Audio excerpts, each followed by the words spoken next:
Alright, ladies and gentlemen, Fab's in the house and welcome back to the channel. Today I'm in the house with the Pocketknife Phoenix here with me for a quick review, but hey, don't forget to like this video, and you know what, if you're in a good mood and you feel to do so, subscribe to the channel because it's gonna be fantastic. I'm just gonna keep cranking these videos out. So this guy comes from Italy, Italian leather, handmade, of course, in Italy. It's Pocketknives Phoenix, and this guy comes, you see, like there's a nice pocket on the inside, nicely padded, really high quality pouch right there. But here you've got this pretty cool titanium frame lock.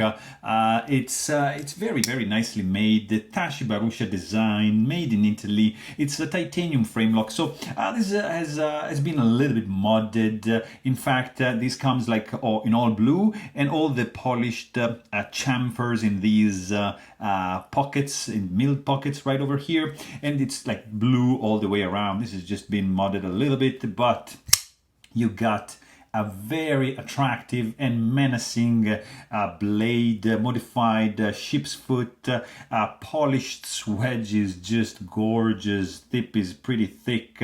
Of course, it's Pocketknives M390 steel, stainless steel lock face insert, tip-up carry only, 3D milled pocket clip blind screws on this side, over travel stop bar right there. It's kind of like a full integral, looks like integral, but it's of course not. This is almost like, yeah, full-size back spacer going on, contoured nicely, very well made.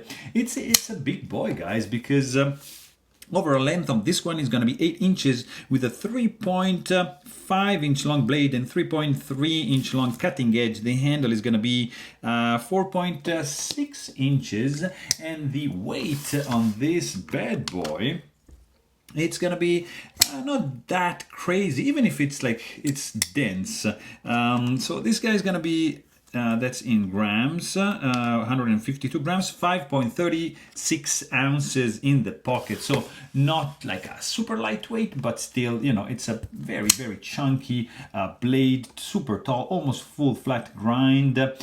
For the primary bevel, nice flipper. There's a lack of jimping, I would say, but overall this is a very cool made knife with a nice sound. The action is also very pleasant. This guy is running on bearings, and look at this gliding closing action.